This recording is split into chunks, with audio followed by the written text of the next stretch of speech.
Functionality and sales, that's what he was after. Professional looking, but not always pretty and not always funny. So let's take this. There is a simple old formula in advertising as well as in sales called AIDA. How does it work, folks? It says attention, everybody. Action, okay? Attention, interest, desire, action. The whole point of this is to get to which one? Action. The whole point is to get them to take some form of action, to follow that process. Now, to do that, we need to work on some very basic fundamentals. To get people's attention, there's several things in an advertisement that will get people's attention. First thing that gets their attention is what? A headline. Now, when we talk about a headline, folks, are there headlines on letters that you write, like sales letters, yes or no? Yeah, are there headlines on your TV ads, yes or no? How many of you do TV advertising at present, by the way? Hands up if you do TV advertising. 1, 2, okay. More of you probably should be. TV is a wonderful medium, okay? But it seems expensive, but in reality, it's not if you use it well, okay? So just keep that in the back of your mind. How many of you use radio currently? Hands up if you use radio currently. A couple more. How many of you are in magazines currently? Okay. Newspapers? Okay, let me just divide that. Who's in Metro dailies first? Metro dailies? Local weeklies? Okay, good. How many of you doing direct mail currently? Lots more. Flyers? Okay. Who else is doing any other major stuff? Yellow pages, yep, how many in yellow pages? That's what I forgot. Okay. Telemarketing, how many telemarketing? Good, some of you are doing bulk. Some of you had a good workout on your arms there, that's excellent. With your headlines, folks, one of the biggest challenges I find with headlines is that people pass them around the office and ask people in the office which one they think will be successful. And the simple fact is the people in your office are the worst test cases. The best test cases is walk to the office 1 floor up or 1 floor down and ask them, because they don't know your business. They're not in it all day, every day. They don't have a biased opinion. Does that make sense? Okay. You're still going to want to write a whole bunch. Some of the basic mistakes that people make in headlines, hopefully most of you aren't making these, but we'll get rid of them just in case. Using your own name. Who gives a rat's if your company's name is Joe's Plumbing and you put it at the top of your head, top of your ad? The only people that get excited about that is you and your mum. Anyone else named Joe, I suppose. Second one, always put the word you in your headlines. How come? Personalize it to the person listening or watching or reading. Now, do you use headlines when you're telemarketing, by the way? Yes or no? Yes or no? Yes. What should the first line that comes out of your mouth be in telemarketing? The headline. You know, am I speaking with Mrs. Jones? Oh, Mrs. Jones, I'm calling to let you know we have a way for you to halve your grocery bill. Would it be okay if I talk to you for 3 minutes on that? What's Mrs. Jones going to say? Yeah, you're given the biggest benefit of the telephone call up front.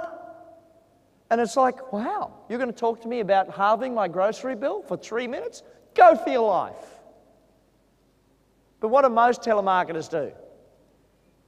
Oh, Mr. Sugars, I'm calling you because we call from such and such an agency. I'm just wondering, well, they don't. They just keep going and they keep talking and they wonder if they keep talking, they'll eventually get you and wear you down and you'll say yes. How many of you have had one of those telemarketers call you? They're generally the donation ones, aren't they? Yeah, we're going to get the donation. We're going to keep talking until we wear you down. Simple fact is, if you are a telemarketer and you are not getting the person to answer questions, you are not going to get sales. We'll get more onto sales stuff tomorrow on telemarketing, but let's deal with this now. Your headline. One of my absolute all-time favourite things to do on a headline is to open a loop.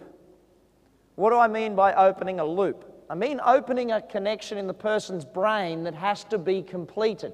How do they complete the loop? Read the rest of the ad. You know, like if I write an advertisement that says the headline,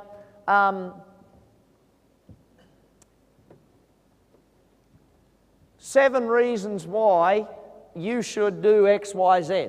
What is it your brain now wants to find out? The 7 reasons. 3 ways to double your income in the next 6 months.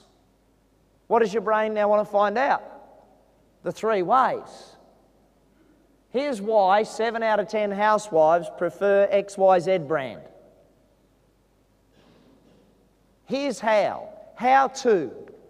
We'll deal with all of these starts in a moment. I'll give you a list of them. Free.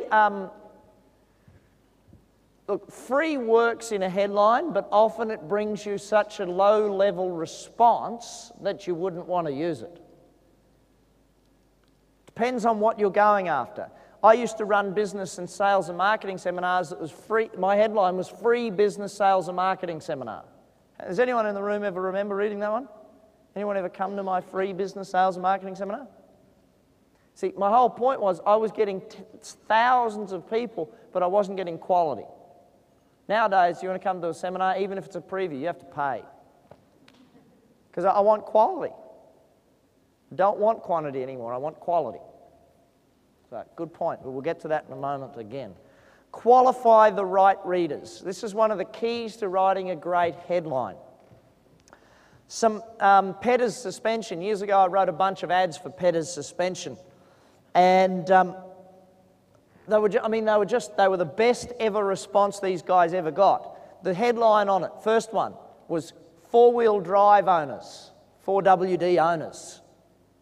So guess who wanted to read the ad? Hello?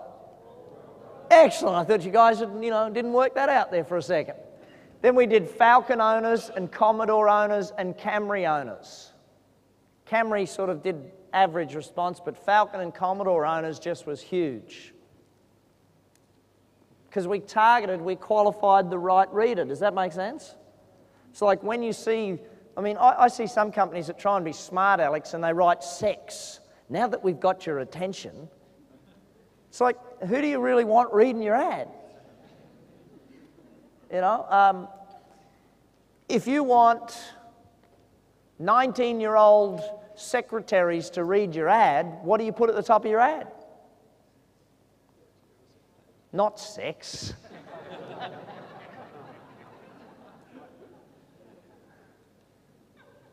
19-year-old male electricians, maybe, but What do you put at the top? A message for all 19-year-old secretaries in Brisbane or in Sydney or in Melbourne.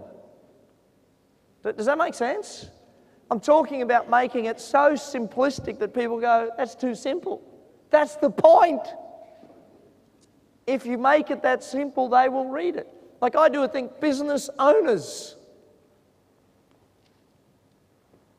And people wonder, who reads that? Oh, I wonder. Oh, I love the one where I put a public notice to all business owners. How many of them read that? All of them. So I think, what's going wrong? In fact, one of the funniest ones that gets attention is, how many of you read the apologies in the newspapers? You know where they have apology because they ran the wrong ad or they ran the wrong thing? The number of people that read those is phenomenal. One of these years I'm going to just test running ads with apology at the top. Apology. Sorry to all business owners who haven't been to my seminars before. You're missing out on lots of profitability. But when you qualify the right readers, folks, it totally changes who you're after. And you can get into detail around qualifying the right readers. Yeah? Homeowners looking to sell their home in the next 6 months for top dollar. See, if you put the word homeowners in there, what's it tell them? Please read. 7 reasons why every homeowner in Brisbane should call for this free tape. I mean, these are simple things. They're simple rules we use. Sell the benefits in your headline. Oh, well, I've gone on to the next one. Too bad. Benefit-oriented headlines outsell any other headline. The curiosity, the fun, the clever. A benefit-oriented headline outsells all of the others, folks. So make sure you focus on the benefits, not on the negatives of your ad. Your advertisement in a print ad should be approximately 20 to 25% of the space of the ad. That's the sizing of what it should be.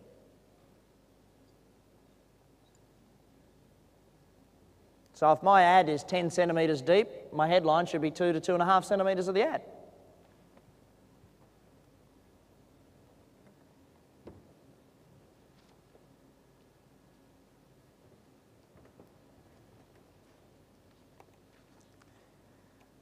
Let's keep going on that. Some headline starters.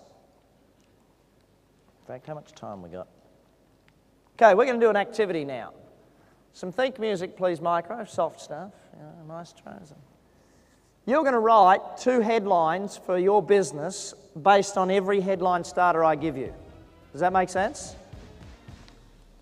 So the first one is how to. So you're going to write a headline based on that. So someone give me their business and I'll give you an example. Cost reduction. How to cut the costs in your business by 11.5% in the next 4 weeks. Does that make sense? Okay, it tells who he's after and all that in the ad. Great. You got time now? Write 2 for your business. Whatever area you're in. Yeah. All right, we've got about 10 minutes to go. So let's finish up that task there and let's move on. Thank you, Maestro. Getting people's attention. Layout and pictures, definitely important part, especially for, I'm going to deal here with mainly newspapers and magazines. TV and radio obviously a different ballpark, and layout doesn't really matter. You've got to picture board it and storyboard it. There's plenty of professionals that will work you through that. It's worth spending the money. When you're doing magazines or newspapers, early right-hand page, right-hand edge. Left page sucks. Any newspaper advertising salesperson that said, oh, but they're all read the same, you ask them, well, why the heck do you charge more then for the front page?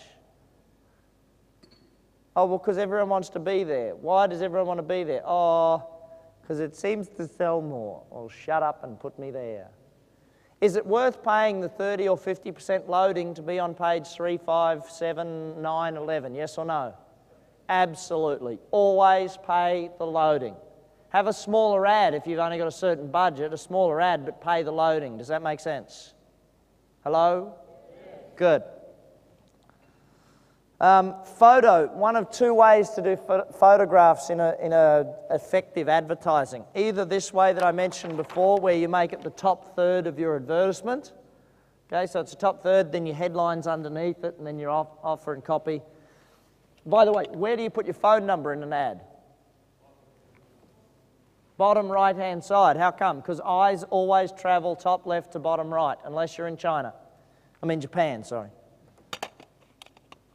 They read the paper backwards. The other way is to just do a head and shoulders shot. No matter what ad you're in, specifically yellow pages, it's amazing the number of people that don't do it. So you put your headline here, and your headline continues on down here type thing, but then you have a head and shoulders shot, you know, with your scone in it. It says Bob, you know, managing director, and then you generally put a quote underneath Bob's name where Bob says something like, you know, I guarantee you'll get the best service ever. If not, I'll give you your money back, or something simple like that. Does that make sense? Yes, no? Okay. And then, of course, there's your offer and there's your phone number, and where's your logo go?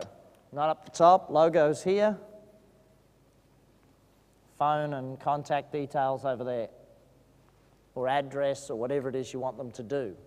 So whatever it is you want them to do goes there, there's your logo. Logos never go at the top of an ad. What a waste of money. Should the ad be more white space or more writing and stuff? More writing, less white space. Who told you it should be white space? Person at the newspaper. Isn't that interesting? What's the psychology of that? Anyone who's interested in buying your product will read as much as they need to.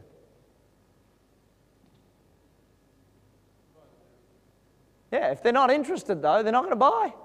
So why cater those that aren't interested? But the other thing you can do, and this is one of the simple ways to break up, let's say you're writing a full page ad. If you're using a lot of text, you also have sub-headlines. So that if they don't want to read that whole section, they can jump to the next sub-headline. Does that make sense? Okay? It's all in cash, customers, and ads that sell. So read that one to get all the detail of exactly where. Stay off left pages and out of the gutter. Do you all know what a gutter is in a paper? That center margin where the fold is? You don't want to be on the fold. Why? Can they tear your ad out? It's very, very hard to tear your ad out of the gutter. Headline at the top, name and contact details at the bottom. We've covered that. A dashed border. What does a dashed border mean? When you get a dashed border, what's it mean? Tear it out. Cut it out. So if you're running a smaller ad, and that's about 5 centimetres square would be sort of the size I'm talking about. 10 centimetres square would be about the biggest, 3-column 10 centimetre. That size ad, you can put a dashed border around, and it will actually increase the effectiveness by approximately 20%. 20% increase in the effectiveness of the ad. Interest. We got attention, now we need interest. The words you use, the font, and the layout will keep them interested. That's why you need to make certain of certain things. You need to write in the what's in it for me language. I call that a point of you. Not a point of view, a point of you. If you've got the word you in it a lot, will that work? Yes or no? Yeah, it keeps you focused on the customer. Next point, Times New Roman, upper and lower case for your headline and just sentence case for it. Times New Roman, not Arial or Helvetica or anything with rounded fonts.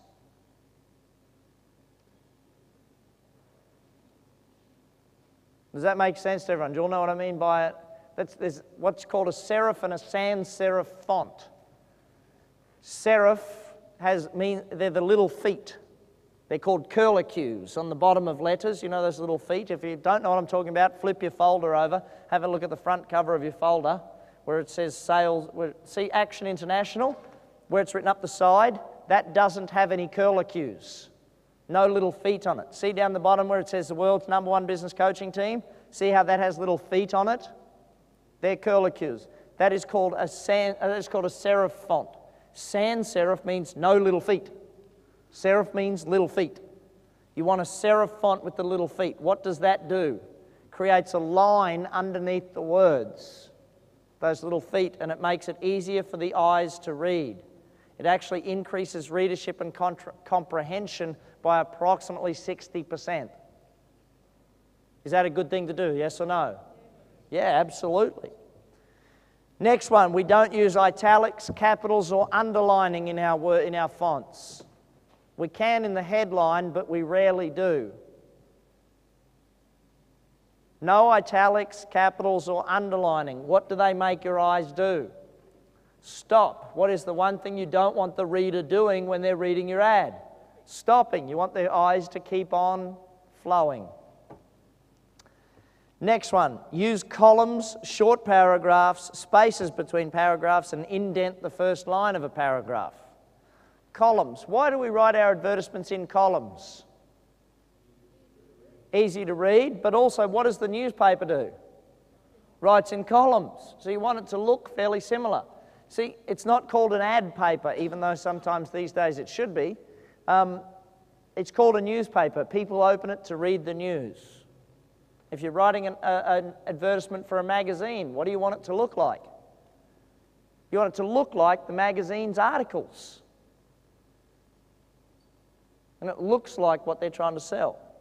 Can you, if you take out a full-page advertisement in a magazine, can you make your thing into 3 articles plus a small ad down the bottom and it's all yours, yes or no? Yeah, why would you do that?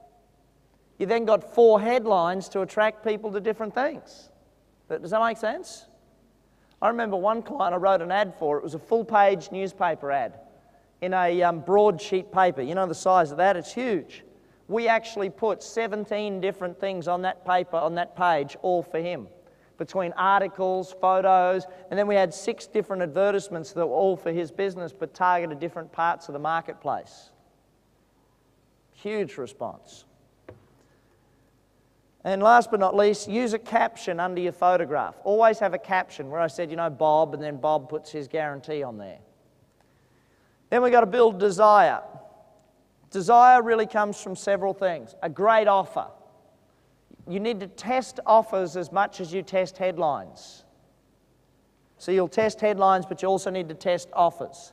Sizzling words. Don't just use, oh, that's such a wonderful deal. It's a cash cow full of bargain basement prices. Use words that actually develop emotion in the person reading. Testimonials, always fantastic in advertisements. And benefits, benefits, benefits, benefits. Focus on the benefits. And last but not least, the action. You need a call to action. Call now with your credit card handy. How many of you have heard that on the Demtel style ads? Why? Because it works, folks. Be specific, make it easy, and sometimes use a coupon. I've actually gone away from using coupons now because for the amount of money it costs to put it in there. Why have people stopped using coupons? They go either on the 1-800 or they go to your website. So in most ads that I run these days, I will put the website address because some people want more information. Does that make sense? If you don't have a website, come see this guy. Yeah. So the ad is obviously not a small ad when you talk testimonials and stuff like that. It depends on the size of your ad. You can use a testimonial as your headline. You know, it really depends upon the target audience you're going after. What are you going to do with it? How are you going to structure it? How are you going to set it up? But you always test your ad. Do you test a big ad or a small ad? Small. Always test small and work your way up.